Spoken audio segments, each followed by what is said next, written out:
ministrada nessa noite, e o irmão e a sua família e a sua igreja sempre será muito bem-vindo aqui entre nós, amém? Eu não sei, esse microfone parece que está com um som meio... Não teríamos um outro microfone aqui? Temos. Vamos, experimente esse aqui, Gilson, ver se está melhor o som.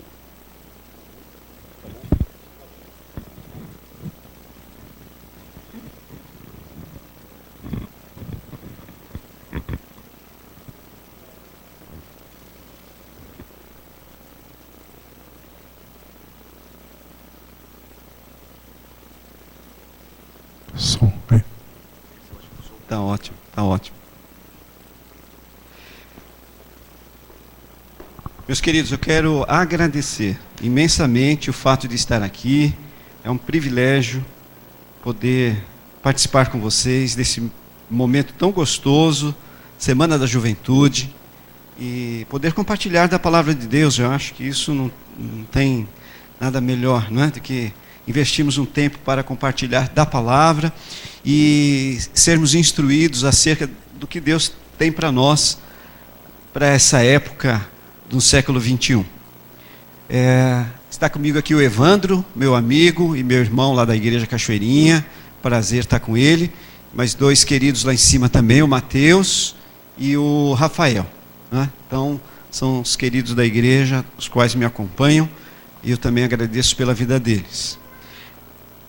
Vou convidá-los então a abrir as suas Bíblias para dois textos que nós vamos ler. Romanos, texto em Romanos, carta de Paulo, epístola de Paulo aos Romanos, capítulo 1. Vamos ler apenas os versos 18 e 19.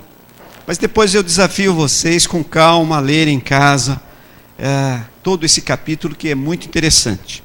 Mas o texto começa assim, Romanos capítulo 1, 18 e 19. Portanto, a ira de Deus é revelada dos céus contra toda a impiedade e injustiça dos homens, que suprimem a verdade pela injustiça. Pois o que de Deus se pode conhecer é manifesto entre eles, porque Deus lhe manifestou. O outro texto que eu quero ler com vocês, Romanos também, no capítulo 12. Versos 1 e 2. Romanos capítulo 12, versos 1 e 2. Portanto, irmãos, rogo-lhes pelas misericórdias de Deus, que ofereçam em sacrifício vivo, santo e agradável a Deus, que é o vosso culto racional, ou melhor, que é este o culto racional de vocês. Não se amoldem ao padrão do mundo, mas transformem-se pela renovação da sua mente, para que sejam capazes de experimentar e comprovar a boa, agradável e perfeita vontade de Deus. Li esses dois textos para nós refletirmos acerca do tema que já foi anunciado, não é? A igreja no mundo de hoje e seu combate à imoralidade. Vamos orar. Querido Deus, nós te agradecemos por esse momento tão precioso que temos de debruçar sobre a tua palavra e poder extrair dela os ensinos que o Senhor tem reservado para nós nessa noite. Nós queremos de fato sair daqui conscientes do papel que temos que desenvolver para sermos sal e luz deste mundo, para tanto que o teu Espírito Santo tenha a liberdade de falar e incomodar os nossos corações, e que de fato estejamos interessados em ouvir o que o Senhor tem a nos dizer. Para isso nós oramos, te pedimos e já te agradecemos, no nome de Jesus. Amém.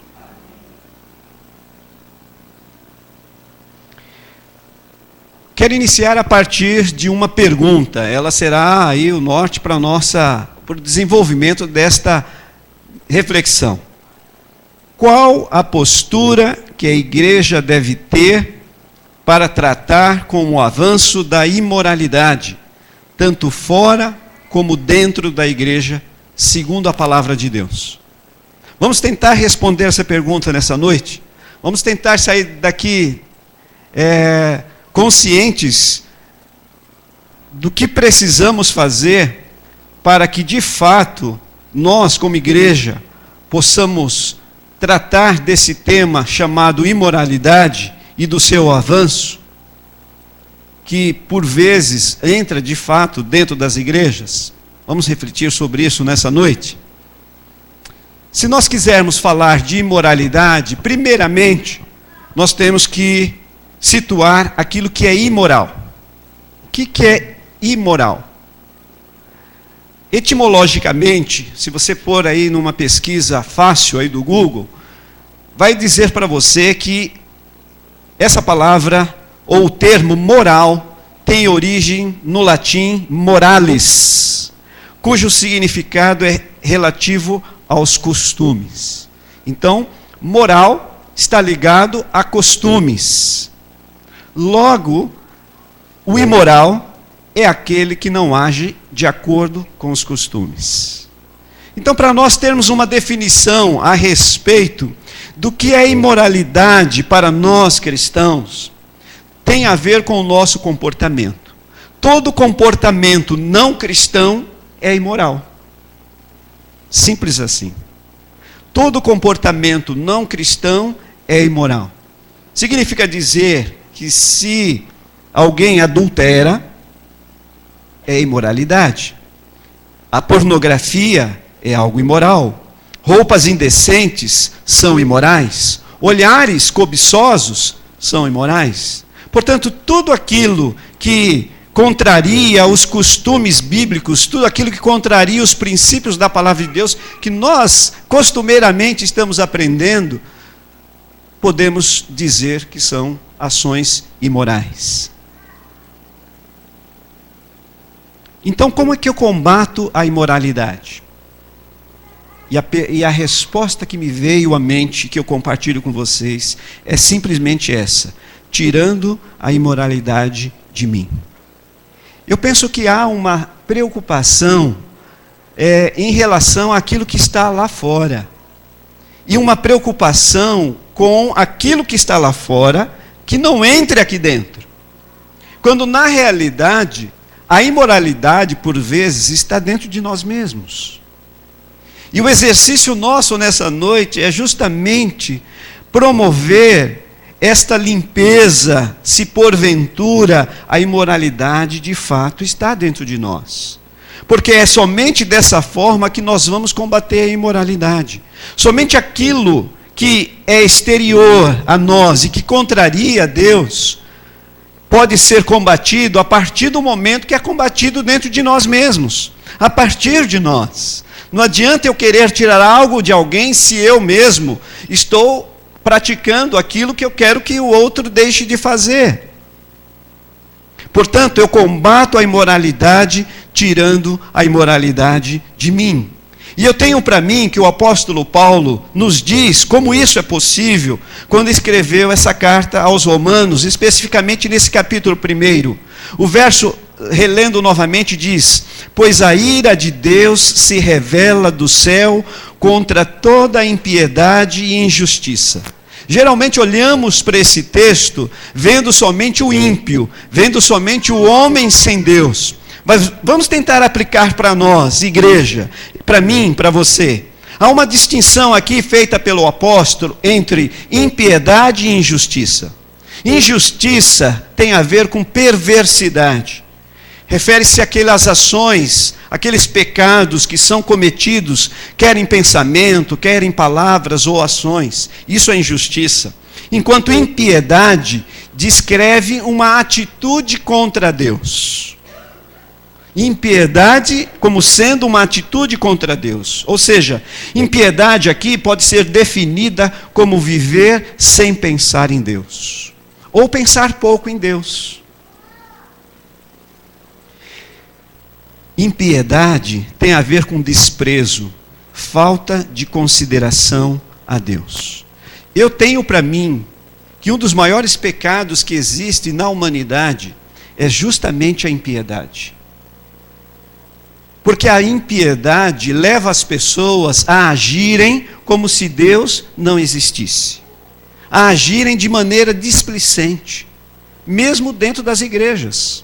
Agirem como se não precisasse dar satisfação àquele que é Senhor das nossas vidas. Impiedade tem a ver então com desprezo, com falta de consideração a Deus. Por isso que não é difícil nós encontrarmos pessoas simpáticas, pessoas educadas, pessoas até bem intencionadas, pessoas caridosas, mas Deus está longe do pensamento dessas pessoas. Não é muito difícil nós encontrarmos pessoas assim. Não é à toa que surge no nosso meio muitas pessoas dizendo: eu creio em Deus, eu também sou crente, eu também sou cristão, mas as suas práticas não condiz com a fé que supostamente diz que se tem. Justamente porque vive como se Deus não existisse. Talvez até passem algumas horas na igreja, mas vivem os outros dias como se Deus não existisse. Note, por exemplo, o que Paulo descreve aí do comportamento dessas pessoas nesse capítulo 1. Eu vou pedir até que vocês leiam para mim esse texto. Pode ler. Porque tendo conhecido a Deus, não o glorificaram como Deus, nem lhe renderam graças, mas os seus pensamentos se tornaram fúteis, e o coração insensato deles obscureceu. Vocês percebem o que está acontecendo aqui? Pessoas que, embora conheciam ou conheceram a Deus, mas viviam como se Deus não existisse. Os seus pensamentos eram pensamentos vazios. Percebe como as pessoas podem viver como se Deus não existisse? Percebe como as pessoas podem viver desconsiderando a existência de Deus, o senhorio de Deus? Tudo isso que nós estamos falando é imoralidade. E é justamente essa imoralidade que Deus combate. Estas pessoas, elas estavam vivendo distantes do ideal que é descrito por Paulo também, lá na carta aos Coríntios. Quando ele diz o seguinte: portanto, seja comendo, seja bebendo, seja fazendo qualquer outra coisa, fazei tudo para a glória de Deus. Portanto, quando nós falamos de tirar a imoralidade de dentro, passa por esse questionamento: será que as minhas ações estão de fato glorificando a Deus? Deus tem se alegrado com o meu comportamento, a maneira como eu me visto, a maneira como eu falo, as minhas ações na igreja, no meu trabalho, na minha escola, a minha vizinhança? Será que as minhas ações de fato têm alegrado o coração de Deus? Porque a Bíblia nos afirma que nós vivemos para glorificar a Deus. E o que significa fazer tudo para a glória de Deus, de acordo com esse versículo que lemos? Significa que faço as refeições, eu dirijo o meu carro, eu vou às compras, eu me relaciono com pessoas, tendo 2 objetivos em mente. O primeiro, fazer tudo de modo que agrade a Deus.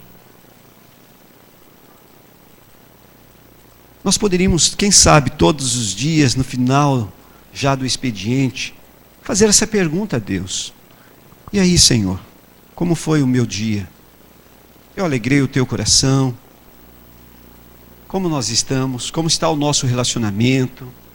Percebe? São coisas que eu imagino que nós fazemos pouco no nosso dia a dia. Imoralidade é viver dessa forma, desconsiderando Deus. Não conversando com Ele, não perguntando a Ele como nós estamos caminhando. Como se Deus não existisse.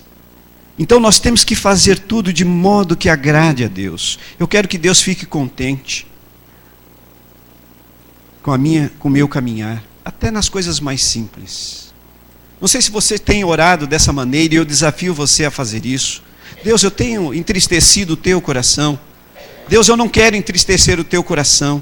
Eu imagino que a partir do momento que nós vamos falando dessa maneira com Deus, e conosco mesmo, as nossas ações passam a ser mais pensadas, mais calculadas. Será que eu devo falar isso mesmo para aquela pessoa? Será que eu devo agir assim no trânsito para aquela pessoa que me deu a fechada? Percebe? A gente vai se perguntando para as coisas mais simples, se está certo ou não o que eu estou fazendo. Portanto, quando nós falamos de tirar a imoralidade de dentro de nós, é olhar para nós mesmos e ver se nós estamos vivendo de forma que Deus está separado de nós. Mas uma outra razão do significado de viver para a glória de Deus, o segundo objetivo é que todas as minhas atividades precisam honrar a Deus perante as pessoas. Não sei se alguém já disse glórias a Deus quando viu o seu comportamento. Nossa, que pessoa fantástica. Quem conhece essa pessoa e vê essa pessoa agora, glórias a Deus. Nossa, glórias a Deus por essa vida. Glórias a Deus por essa atitude. Já pensou as pessoas dizerem isso de nós, glorificar a Deus? Porque é isso que Deus quer mesmo. Deus quer que as pessoas nos vejam e as pessoas possam dar glórias a Deus pela nossa atitude, pelas nossas ações. Então, quando nós pensamos em imoralidade, vamos pensar aquilo que está dentro de nós e aquilo que pode ser tirado de nós, para que de fato possamos glorificá-lo. Jesus disse assim, você talvez conheça esse versículo: assim resplandeça a vossa luz diante dos homens, para que vejam as vossas boas obras e glorifiquem a vosso Pai que estás nos céus. Nós existimos para essa finalidade, para que as pessoas nos olhem e vejam em nós o reflexo de Jesus.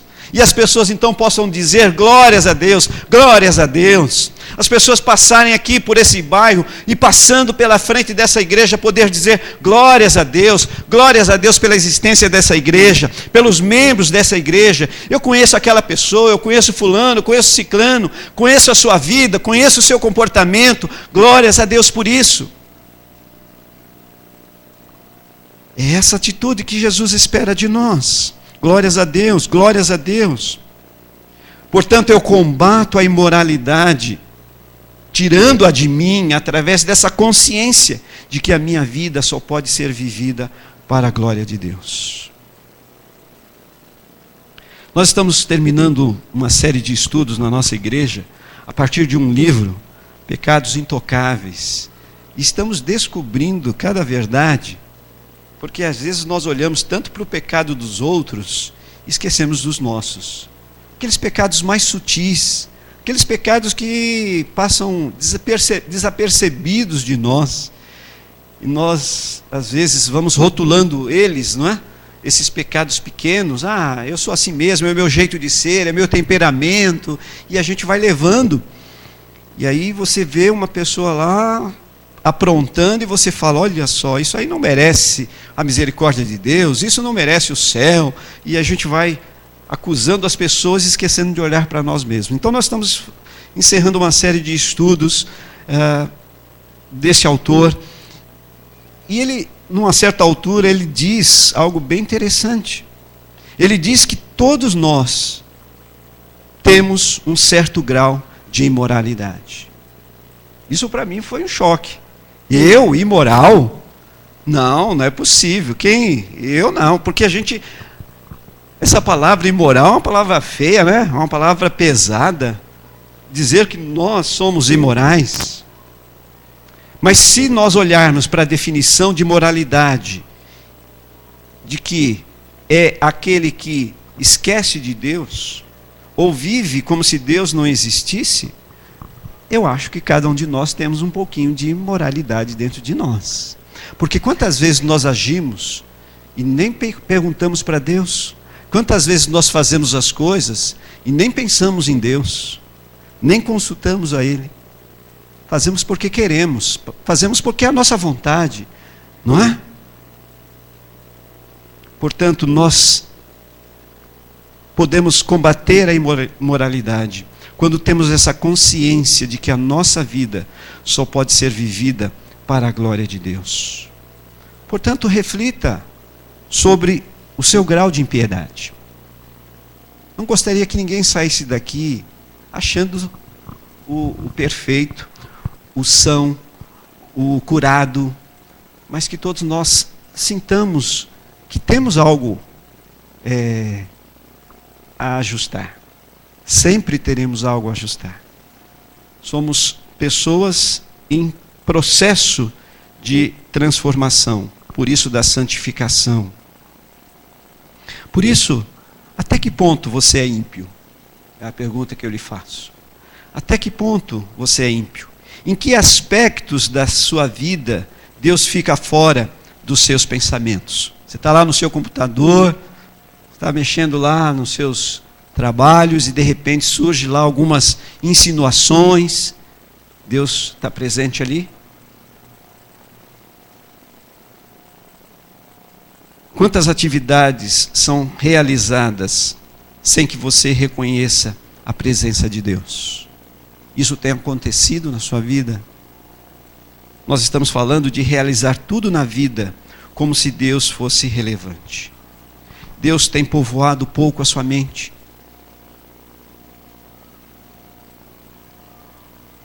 A proposta é que mudemos esse quadro.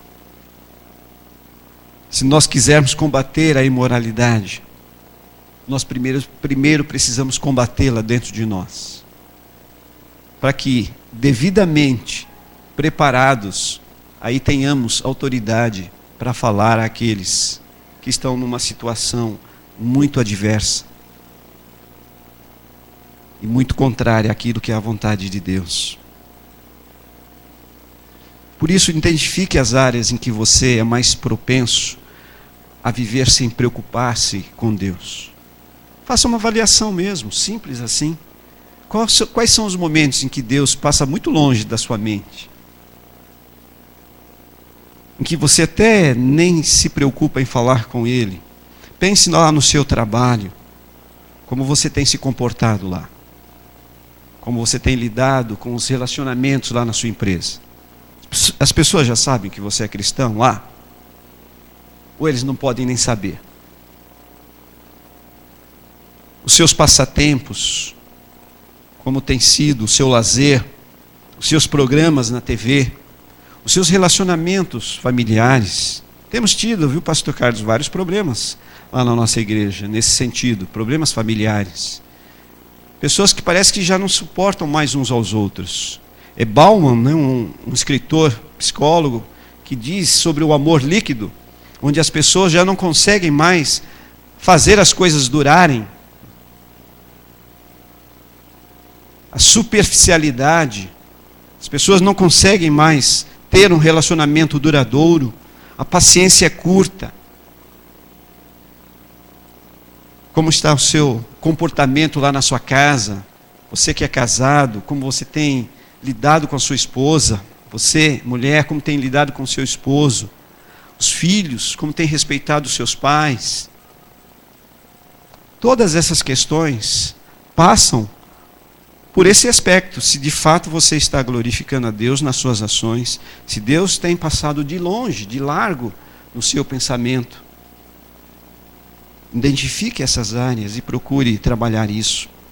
E aí nós entramos no texto de Romanos 12, para entendermos então como mudar esse estado de ser.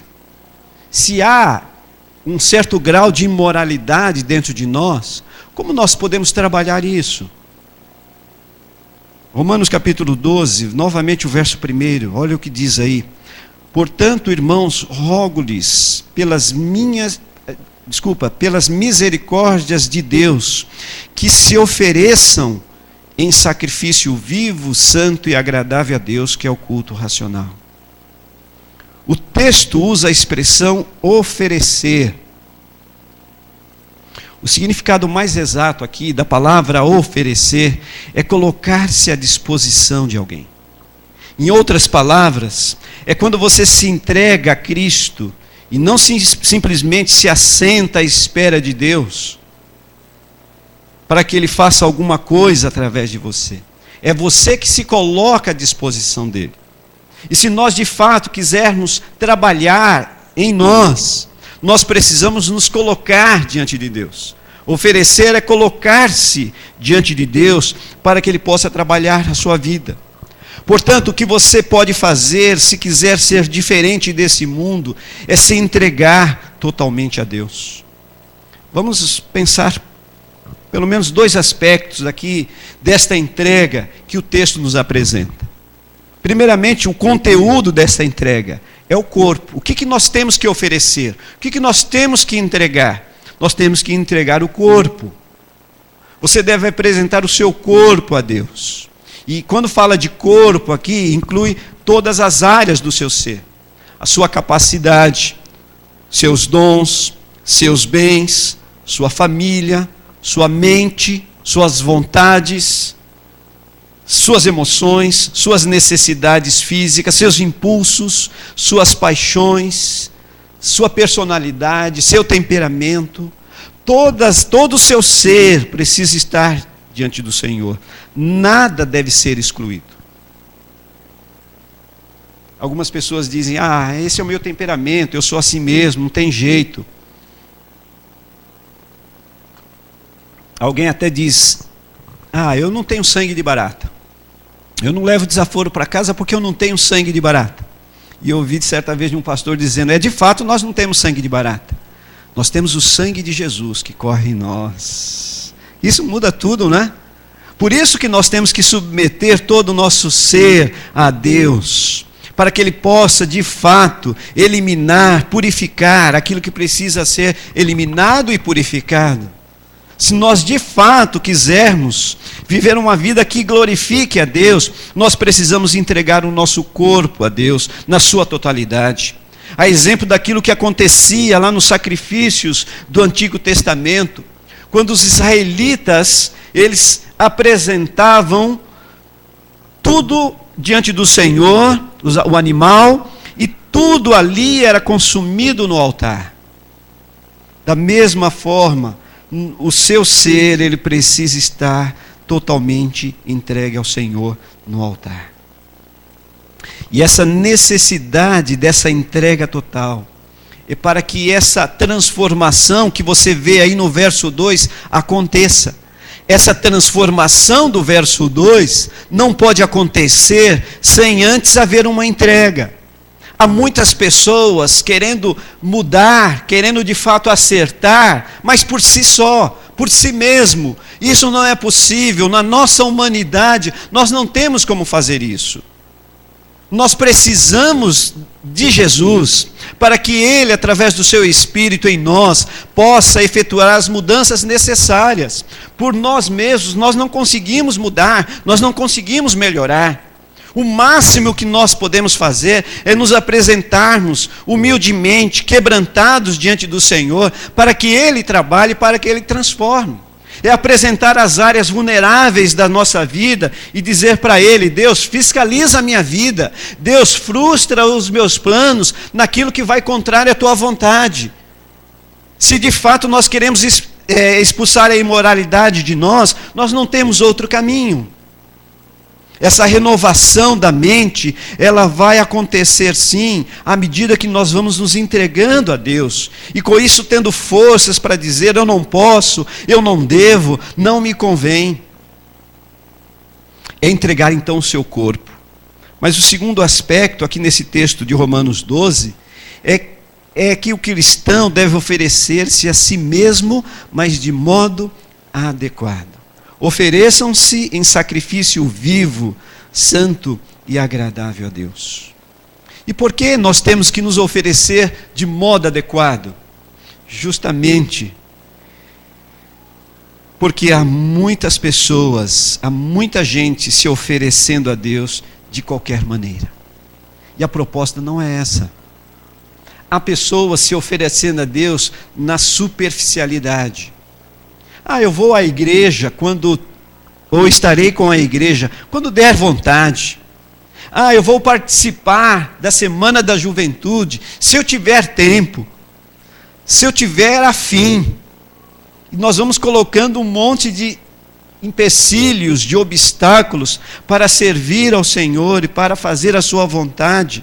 E nós vamos oferecendo a nossa vida, mas por partes, ou apenas parte dela, porque algumas partes Deus vai atrapalhar.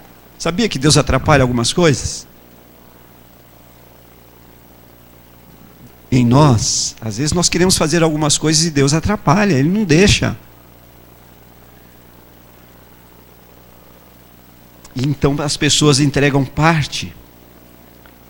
Mas a proposta que Paulo nos traz é oferecer-nos de maneira adequada, oferecer-nos a totalidade do nosso ser, mas oferecer-nos de maneira adequada, não de qualquer maneira, não na superficialidade. Há um texto bíblico lá de Romanos que diz que nós não vivemos mais através do nosso antigo dono, que é o pecado, mas nós vivemos agora para Cristo, nosso novo dono, como diz lá no versículo 11 de Romanos 6. Considerem-se mortos para o pecado, enquanto, por outro lado, estão vivos para Deus por Jesus Cristo.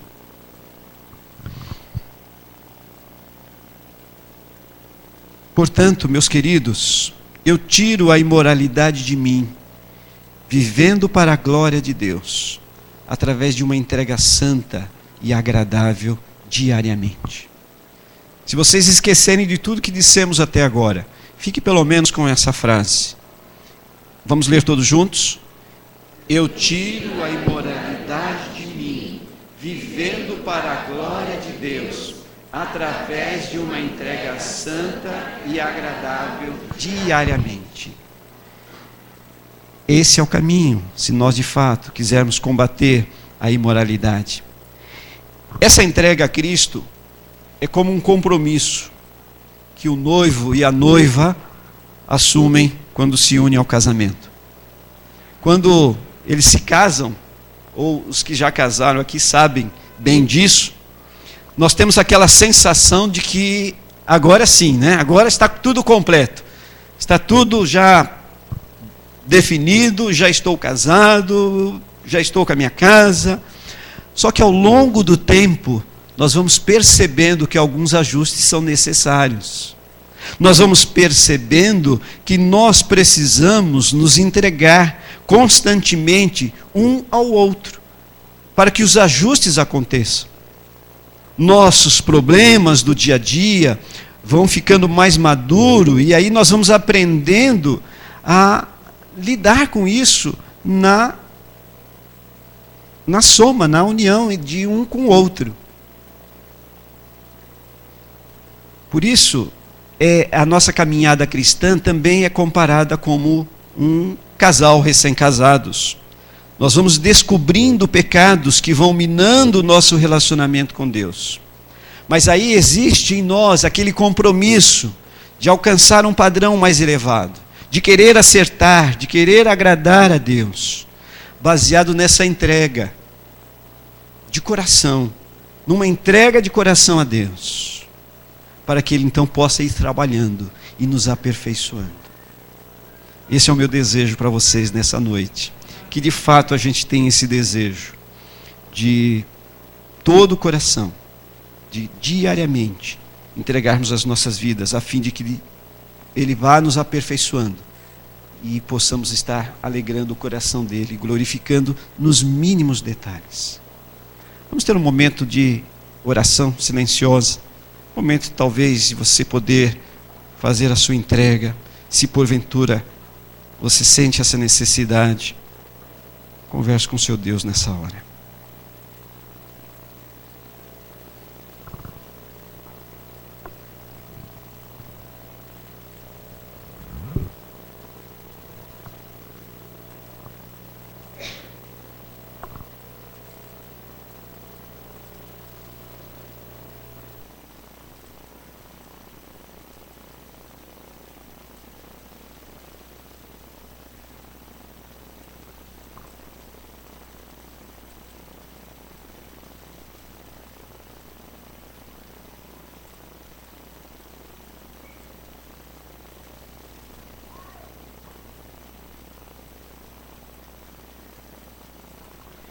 Senhor, recebe a nossa gratidão por poder, ao ouvir a Tua palavra, ter a certeza de que temos mais uma chance, temos mais uma oportunidade, e sempre a teremos devido à Tua graça e o Teu amor para conosco. Obrigado, Deus, porque podemos, olhando para as nossas vidas, perceber que também temos coisas a ajustar, coisas a acertar. Perdoa-nos, ó Deus, nos momentos em que o Senhor tem sido esquecido das nossas mentes e muitas vezes das nossas atitudes. Temos deixado o Senhor de lado, entendendo que em algumas questões o Senhor não pode estar presente. Ó Deus, tem misericórdia de nós e ajuda-nos, ó Deus, a afastar esta imoralidade de dentro de nós, para que tenhamos uma vida santa, uma vida que glorifique ao Teu nome de fato, diariamente. Sabemos que isso será um desafio constante no trânsito, no semáforo, dentro da casa, nos nossos relacionamentos, dentro da igreja, com os nossos irmãos, enfim, em todas as áreas, Deus. Sempre seremos desafiados a glorificar o Teu nome, a alegrar o Teu coração. E queremos acertar. E quando isso não acontecer, Deus amado, que o Teu Espírito Santo se manifeste com graça e com misericórdia, e nos perdoe, e nos ajude a transformar o que precisa ser transformado. Porque de fato nós queremos ser pessoas que tenham autoridade, nós queremos ser pessoas que de fato têm o nome de cristão, porque imitam a Jesus, são semelhantes ao Cristo, e portanto têm o que dizer às pessoas que estão ao nosso redor, têm o que testemunhar às pessoas quando nos perguntam sobre algo.